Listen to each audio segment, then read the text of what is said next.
Hey, welcome, friends and family, to episode number 50 of Audit Bites. So, remember, Audit Bites is the only live podcast where we talk about auditing. It's a place where we help auditors to become awesome. You can catch past episodes like Board Governance Gone Wrong and others on your favorite podcasting platforms or live here on LinkedIn or even YouTube. You know what else? You can go to my website, thatauditguy.com, and catch your past episodes too. This is episode number 49. Episode number 49. And you know what? Today's topic is you can't audit what you don't understand. You can't audit what you don't understand. But you know what? I actually have a question. I have a question for everyone. I have a question. Is it ethical to audit what you don't understand? Is it even ethical to try and audit what you don't understand? That's the question that I am wondering. Is it ethical to audit what you don't understand? And I see we have some people joining us. Sabine, how are you? We definitely need to catch up. Now, while I'm asking that question, is it ethical to audit what you don't understand? Let me talk about something near and dear to me. Listen, it's the end of the year, and you need those 2 hours of ethics credit. Don't scramble around looking for something and then sign up for a one-way webinar that bores you half to death.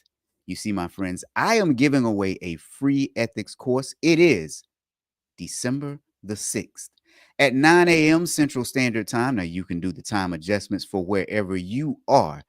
Check the QR code that you're looking at on your screen. And for those of you who might be listening on Apple or Spotify or wherever you listen to me, you can go to thatauditguy.com/ethics and sign up. Now, while we're here and we're talking about free stuff, you know how we do it on this show. Every episode, most episodes, some episodes, we give away a prize. If you want to be put in the drawing for today's prize, those of you who are regulars, you know what to do. For everybody else, let's show them what to do. Drop the hashtag that audit guy into the chat wherever you are watching, whether that is YouTube or LinkedIn. Here's what it's going to look like. Hashtag that audit guy. And you will be put into a drawing for a free gift. So now back to the question for the day. Have you ever audited something that you just simply didn't understand? So I'm going to tell you all a story. I mean, this podcast wouldn't be this podcast without a story, right? Years ago, I worked for Deloitte.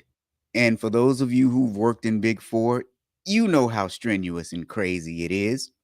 So I remember one Friday, I had wrapped up working on a client assignment and I'm on my way home. My manager stops me as I'm on my way out the door and she tells me to buy a ticket over the weekend. And I'm thinking, buy a ticket for what? Where am I going? Are you sending me on vacation? No. She wanted me to buy a ticket to a client. Who was the client, I asked? Well, she wasn't quite sure. So now I'm really confused because it's Friday afternoon and you want me to go to a client on Monday to do what? So that was my next question. What am I supposed to be doing at this client's office? She said she didn't know, but I was going to be working with the Houston office. So I then asked, do you have a contact name? I didn't have a contact name either. I was told that someone would be contacting me, Anybody ever been in a situation like that where at a moment's notice, you are now supposed to be auditing something and you kind of don't have much of a clue what it is or who it is? All right, let me just pause for one moment because we got quite a few of you watching right now. And for those of you watching on mobile devices, I do apologize. LinkedIn, well, sometimes you can't comment. Here's what you need to do, though. You need to update the app.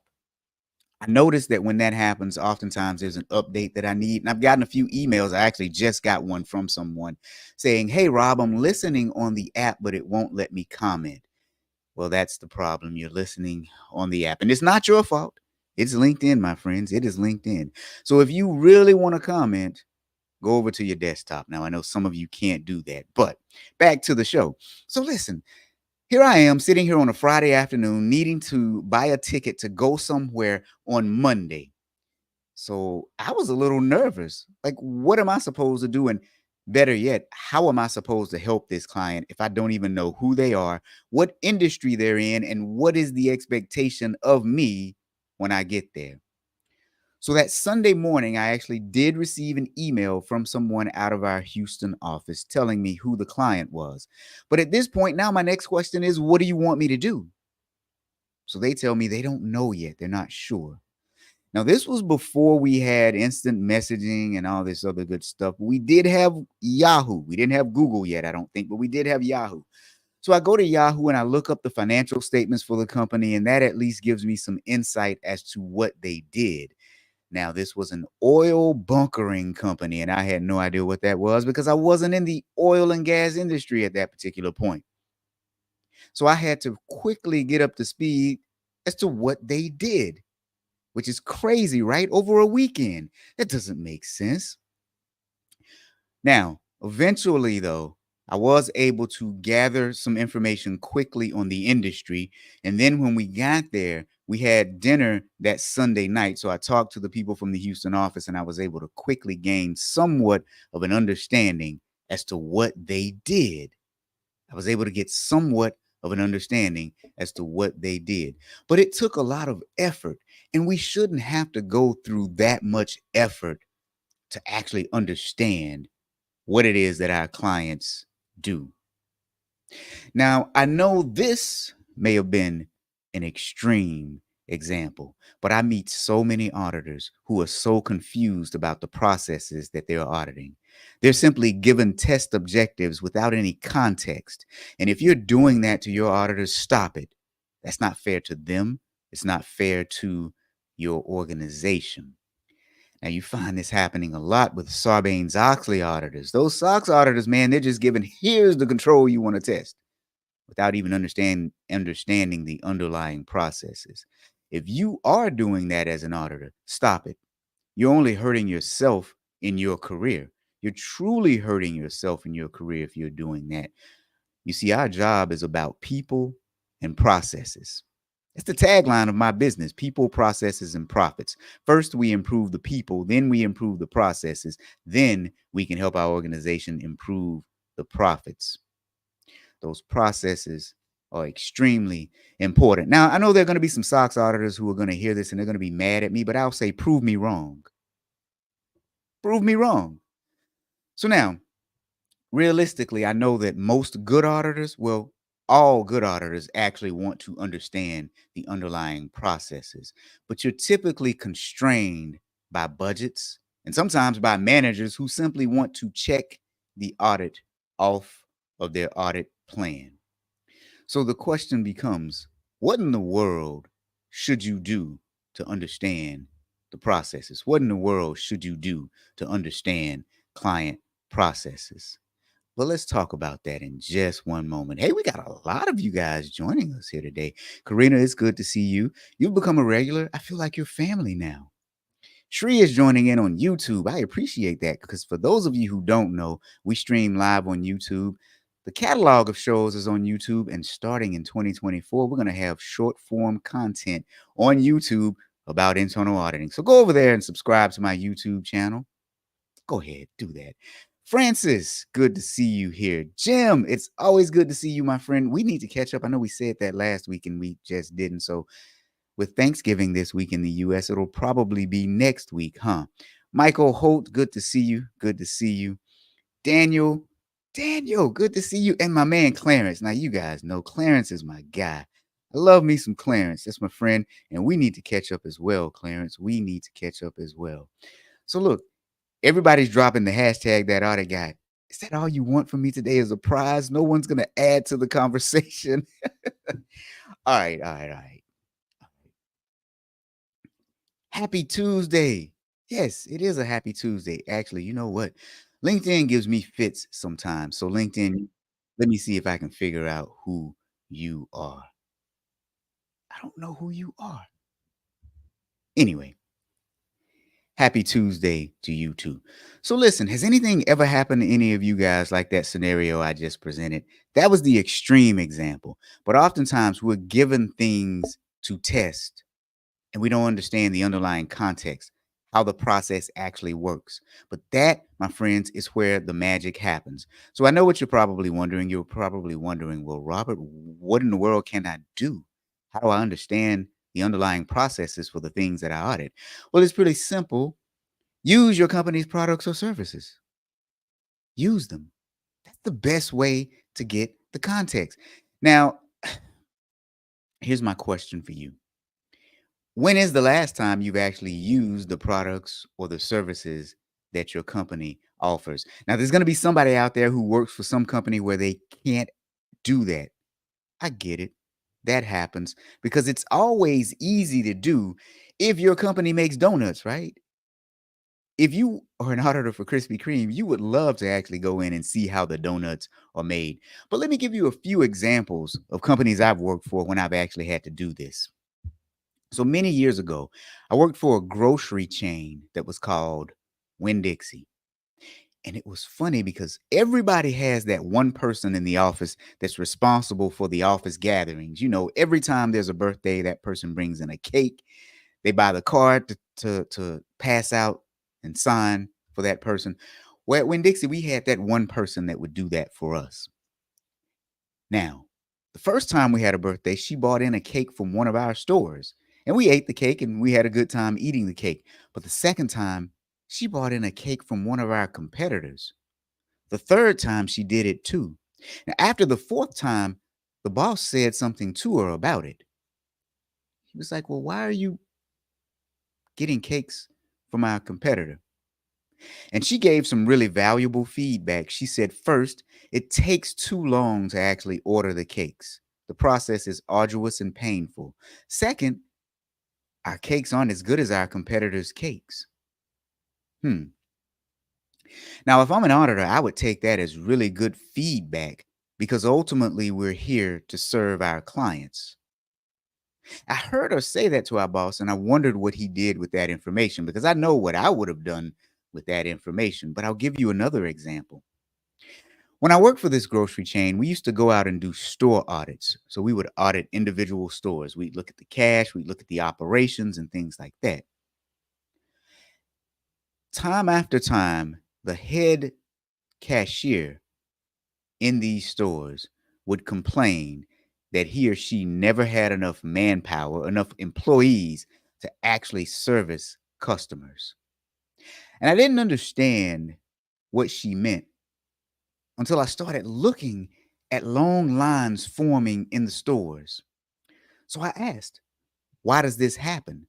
And she said that the manager would never schedule enough employees on duty to service customer needs, especially during peak hours.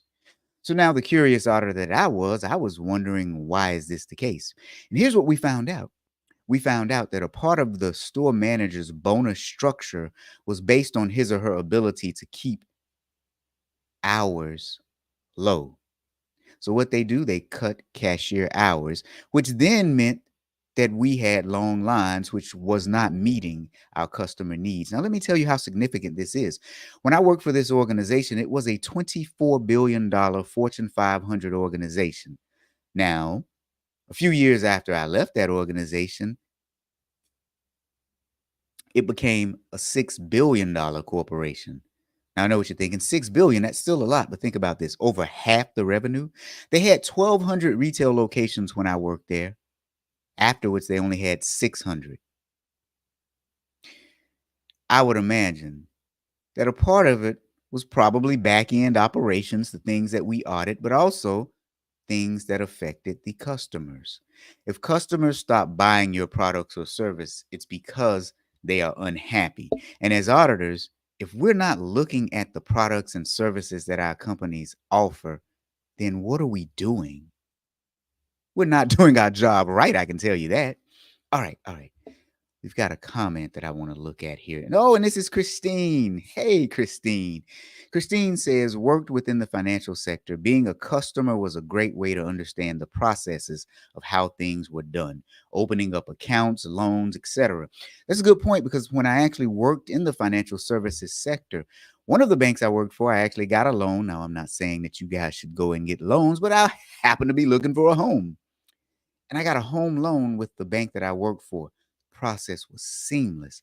Now, when I refied my loan a few years later with another bank, oh God, it was a horrible process. But drawing upon the bank that I worked for, it helped me out personally, but it also helped me out as an auditor because we knew what things to avoid now as an organization. So that's a very good point, Christine. Very, very good point. Awesome point. Now, obviously, the best way to understand the things that you're auditing is to experience the products and or services. Anybody remember Blockbuster? I use this example a lot, but today is going to be something different that I'm going to say. So I know somebody out there is like, yeah, here he is talking about Blockbuster again. And for those who don't remember Blockbuster, let's give the historical context. Back in the day, we didn't just stream movies from our computer. Back before we even had DVDs, you had to go and get VHS tapes. You had to get tapes if you wanted to watch a movie, and Blockbuster was a company that sold, well, you rented VHS tapes from a Blockbuster store. So you had to drive to a physical store, hope that the movie that you wanted to see was there, and go and rent that movie. Blockbuster was a $6 billion corporation at its height. They had over 1,900 retail locations, but they had a big problem. Netflix was coming and coming fast. Now, rumor has it that the founder of Netflix founded the company because of his frustration with late fees coming from Blockbuster. You see, if you didn't turn in that videotape on time, you got charged late fees. Here's the thing that was funny back in the day. Even if you turned in that tape on time, sometimes you would get late fees. Conspiracy theory here. I think that somehow Blockbuster was trying to use late fees as a way to increase their revenue. Here's why I say this, and you can go look this up. At one point in time, Blockbuster had $800 million in late fees alone. It made up about 16% of their annual revenue. Now, you mean to tell me some auditor out there didn't look at the financial statements and then look at the process of turning in videotapes and say, look, people, this process sucks. We need to change this. Because honestly, that bad process is what caused the founder of Netflix to start Netflix. Processes count. We need to look at our organization's processes, especially if we are internal auditors. Now, Brent Berkman says it works the same for investing. Yeah, only invest in what you know and understand. Hershey, Disney, Procter and Gamble. Yes, man. When I was trading stocks back in the day, personally for myself, it was for companies that I understood. I'm not going to look at the numbers, especially when, okay, I'm going to say something that's going to make a few people mad, but seriously, do we really think that the stock market is based on fundamentals? There is some in there, based on the numbers, but really, it's what people feel. When times are hard, the staples do well. Toilet paper, food, they do fairly well because you have to have those, and people aren't going to stop purchasing those things. So somebody's going to be mad and triggered that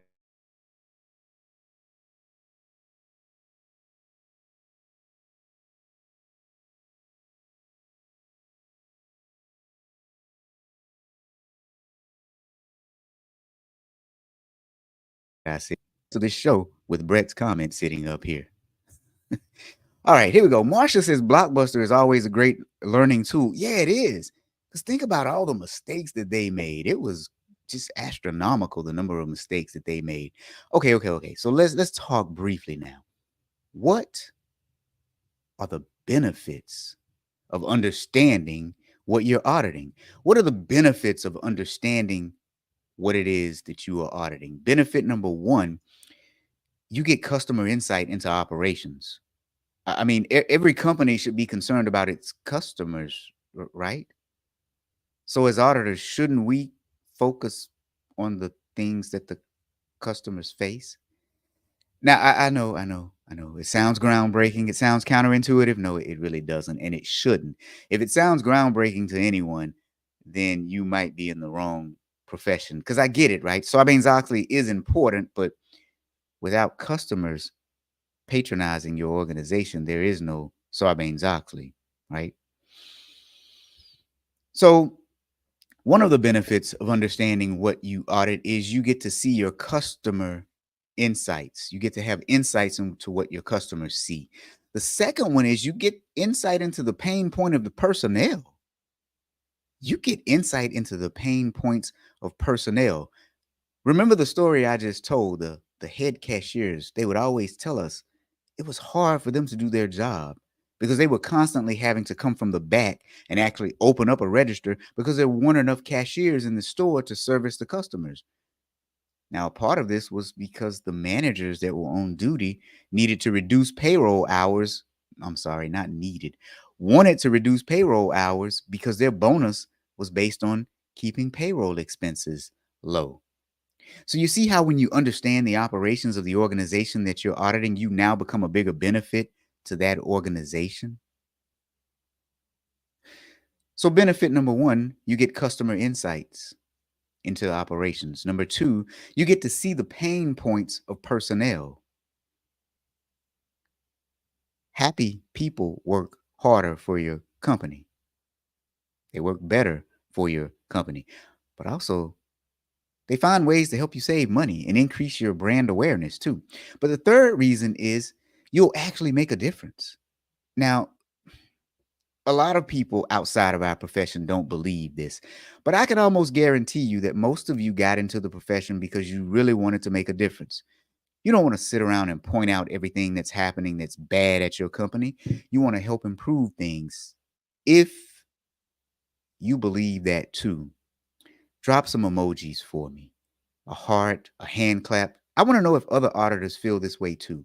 Most of us got into the profession because we want to help. I highly doubt it if anyone said, I want to be an auditor so I can point out everything that's going wrong within my organization. There may be one or two of you out there. And for those of you who are like that, I'm sorry for any audit clients or auditors who have to work with difficult auditors like that. Oh, Christine is on YouTube. Hey, Christine, you switched over, huh? She says, do you think when an auditor understands the operations slash audit personnel tend to be more open about actual issues? Absolutely. Here's what I think happens. I think when you understand the operations, you become more empathetic to your audit clients. And I think also when that happens, you don't write up garbage recommendations because now you truly have an understanding of your client's pain points. I think you collaborate better with your clients as well. But I think you activate this empathy when you understand the operations. And I'll give you a good example of that. So I had one client, I was the chief auditor for a university, and she was having problems. How can I say this without going too far into the weeds? She was having problems onboarding students. It was this huge manual process. And it actually cost her a lot of time, effort, and energy. And she was constantly asking her boss for money to actually solve her problem. Now, I sat down with her and I actually watched her do the process. It took them about a day and a half to do this process. And I was sitting here cringing, looking at this thing. Now, the fix was only going to cost her about $5,000 or cost the department $5,000. So I asked her, did you tell your manager how much it would cost? And by the way, how much is it actually costing you in man hours to actually perform this? And so we sat down and added up the total cost, and the total cost was more than the $5,000. But what we discovered along the way was that she had never presented the case to her boss with the actual cost benefit of it. She had just whined, and I called her a whiner. I said, your boss doesn't want to hear you whine. So we sat there and we put up a business case showing the actual cost of the add-on for the system that they were using, but also the man hours that were being expended, but also just the time itself where her personnel could have been doing other things. And so I wouldn't have been able to see that if I had just come in and just audited and said, hand me this documentation. Oh, you're not doing this right. Because sometimes there were errors because of the manual entry. That was the other part of it too. So I think that when you truly start to understand your audit clients' operations, you become more empathetic with them, and it makes you a better auditor, and it makes your recommendations better, which makes the entire audit process better. Because, I mean, realistically, isn't that what we're here for? We're here to try to help make things better. Yeah, Christine, there is no glitch on YouTube, right? I know. I completely agree with that, and I completely understand that. Okay. So now we're not done yet, though. We're not done yet, though. Those are the three benefits of understanding what you audit.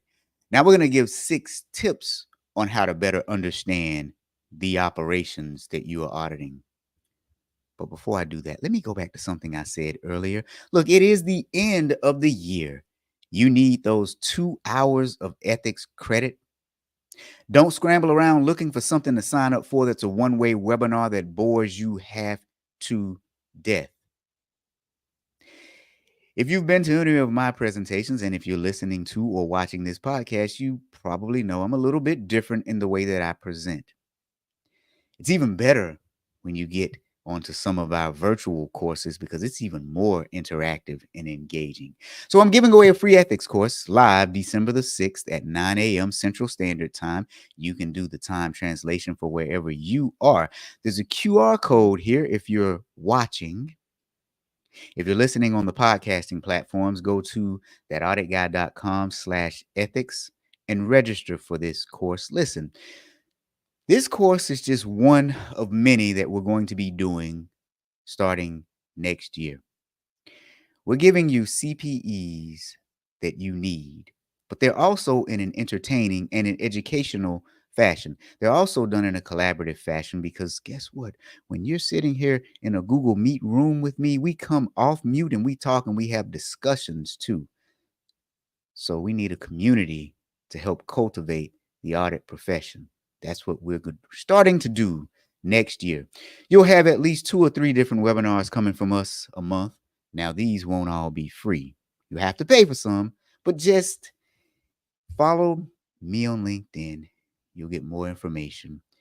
You'll join a community and you'll have a bunch of fun.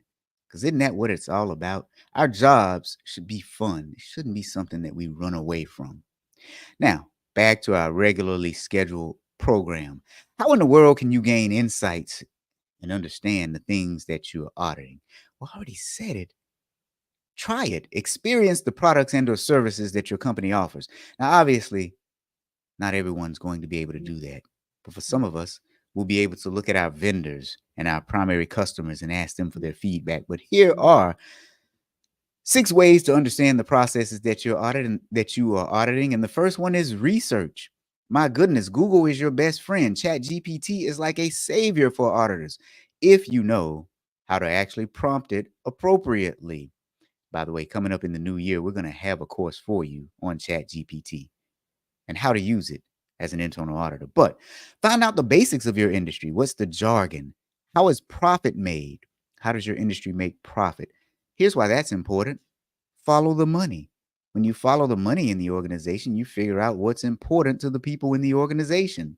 Anyway, find out what they spend money on, how they make money. Follow the money. So do your research. What are the profit drivers for your organization? What are the expense drivers for your organization? Again, ChatGPT, Google, all of these things are at your disposal. And I grew up in a time when we didn't have these things. So it was hard. And we had to do number 2, collaborate with subject matter experts. So I'll tell you what, in the early 2000s, actually late 90s, early 2000s, I was in the banking industry. And we did mortgage banking as well as traditional banking. And we did this thing called mortgage-backed securities. When I first saw those, I had no idea what this was, and yet we had to audit it. So what we did was we hired a subject matter expert in mortgage-backed securities. Now, This person was not an auditor, but we did two things. We brought her in and we had her teach us everything that we needed to know about mortgage-backed securities and how that worked. Then, as we did the audit the first year, we used her. So while we were auditing, we had a subject matter expert with us. That helped build everyone's knowledge of what a mortgage-backed security was and how it actually worked. So collaborate with subject matter experts. Here's something else. You'll find that oftentimes, guess who are the primary subject matter experts that you should go to? Your freaking audit clients. I mean, think about this.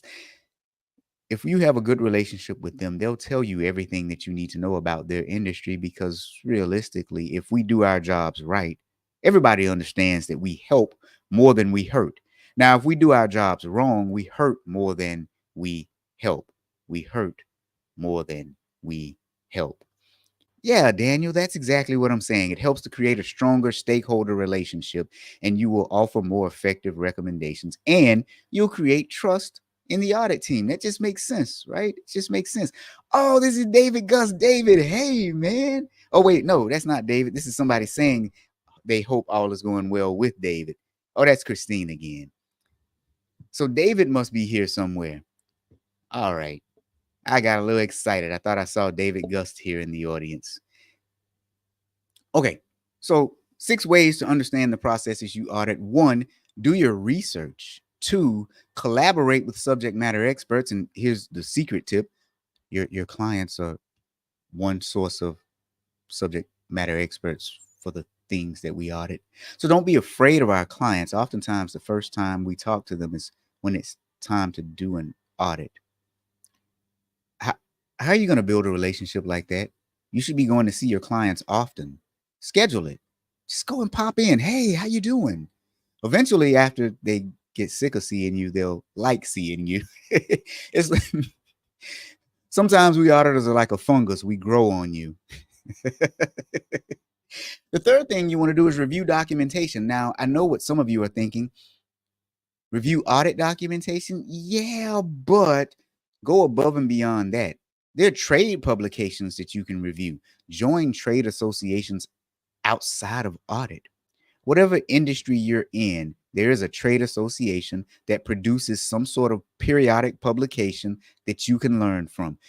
Better yet, ask your clients what trade publications they read and go and get subscriptions to the same things.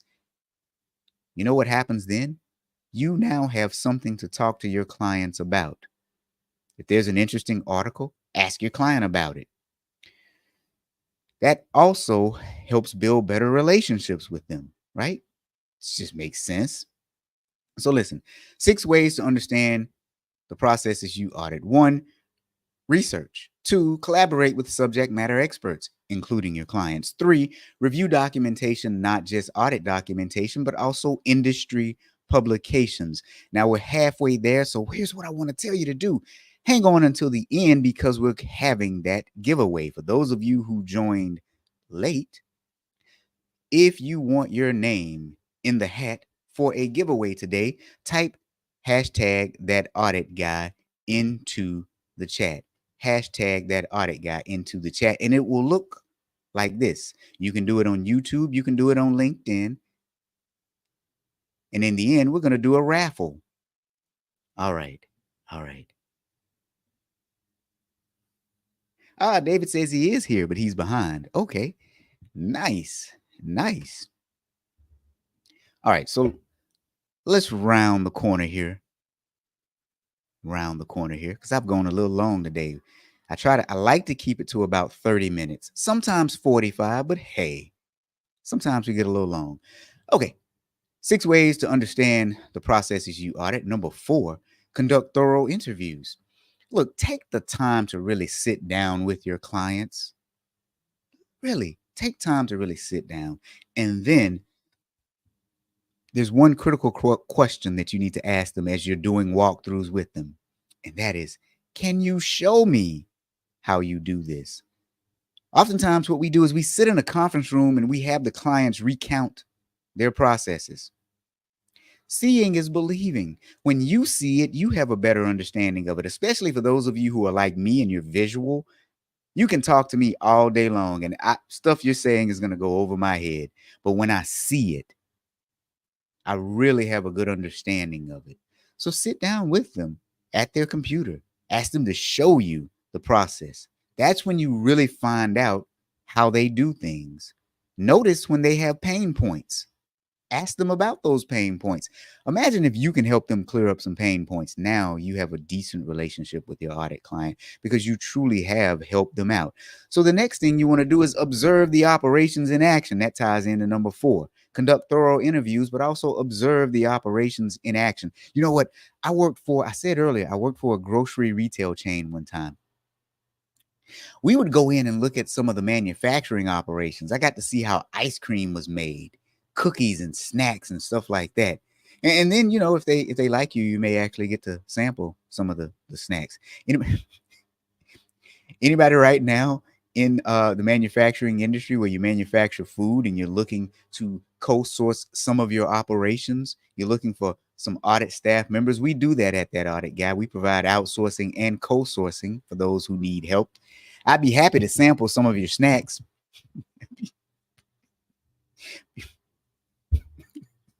Be real happy to sample some of your snacks. All right.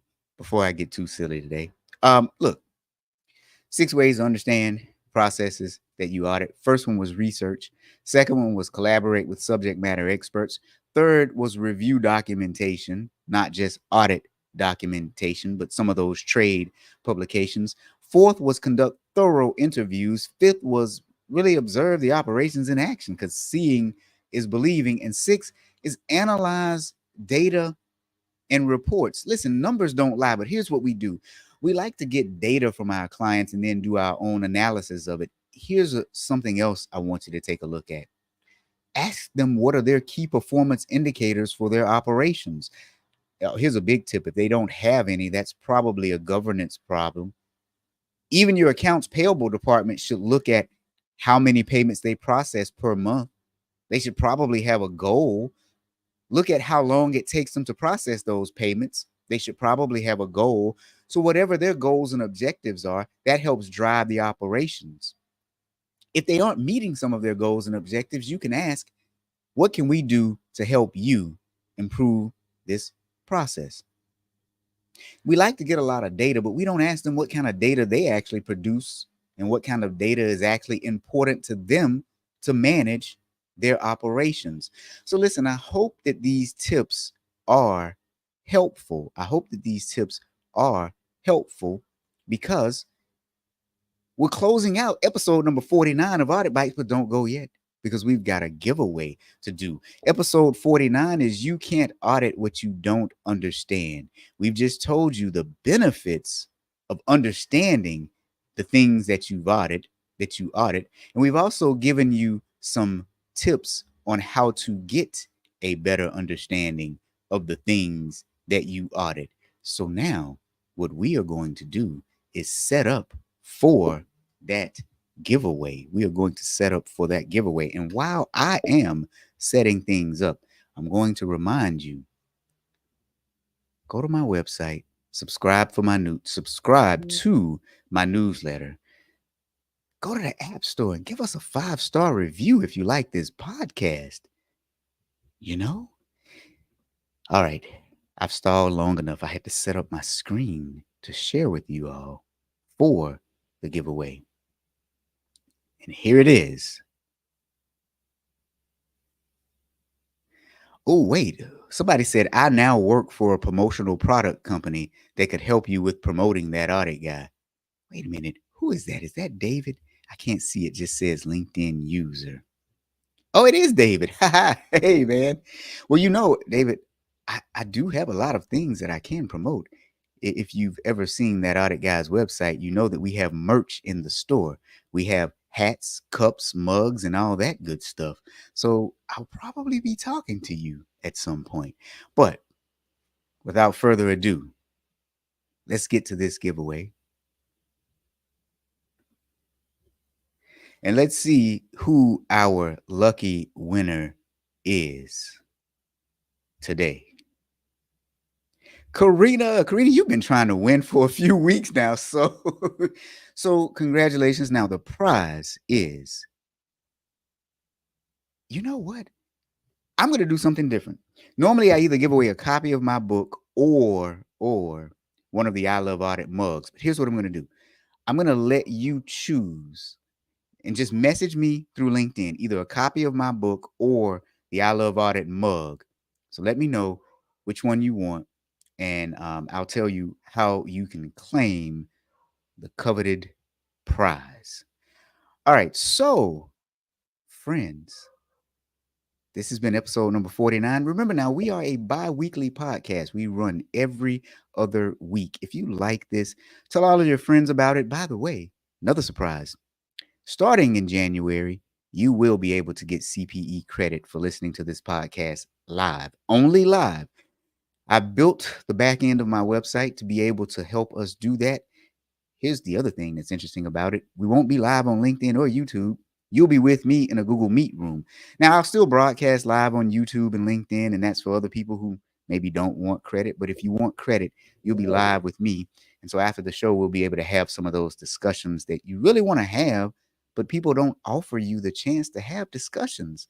Real Q&A, real collaboration. That's what's missing in our profession. Oh, wait, no, that's what was missing in our profession. So if you want to be kept up to date on that, go over to thatauditguy.com, sign up for my newsletter, and we'll see you next time. Thank you for joining.